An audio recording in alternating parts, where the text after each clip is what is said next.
ট্রেনের শব্দ শুনে প্রতিবেশীরা দুজন দেখি বসে বসে এমন কাঁদছে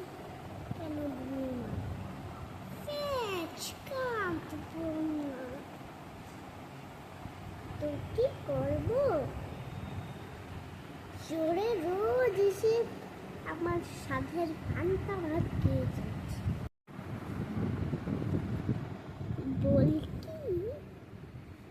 চোর আর কিছু পেল না শেষকালে পান্তা ভাত নজর পেল দেখ তো মনে হয় একটা বেড়াল কিসা কাজ মোটেই তো না সকালে উঠে দেখি গাড়ি ফাঁকা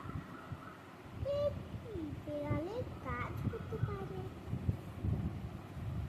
হাড় হারাতে চোর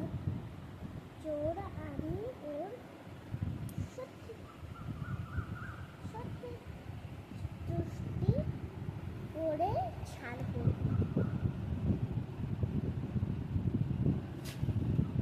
তুমি বুড়ি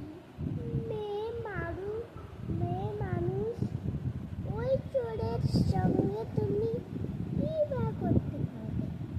আমি রাজার কাছে যাব নালিশ জানাতে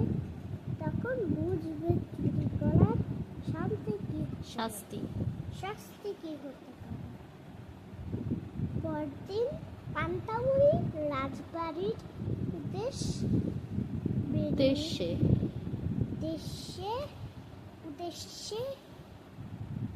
বেরিয়ে পড়ে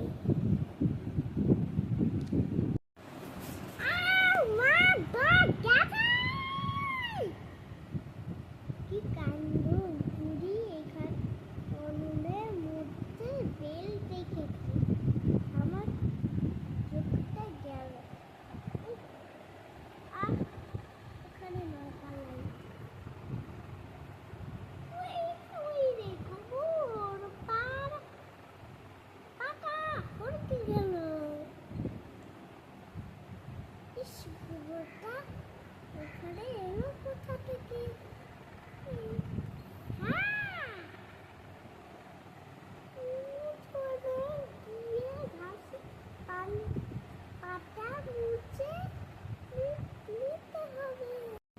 ওখানে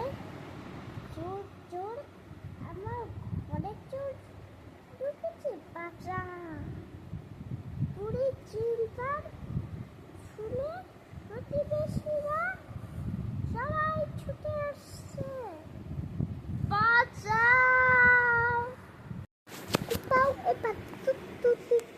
রাজবাড়ির কাছে ছিল খোয়ারটা জনা কয়েক রাখাল ছাগলগুলোর দেখাশোনা করত খোয়ারের পিছনে একটি গর্ত ছিল সেখানে একটি শেয়াল থাকত তার নজর ছিল ওই ছাগলগুলোর উপর আহা কেমন নধর ছাগলগুলো ধরতে পারলে বেশ মজা করে খাই কিন্তু রাখালগুলোর জন্য তো কিছু করার উপায় নেই রাত বাড়ে নিশাচর প্রাণীর আনাগোনা বাড়ে আর ভাগ্নে তুই এখানে কি করছিস বিয়ে করেছি মামা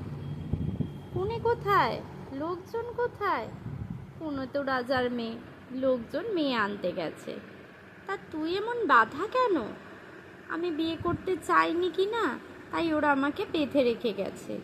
পাছে আমি পালিয়ে যাই সত্যি তুই বিয়ে করতে চাইছিস না ভাগ্নে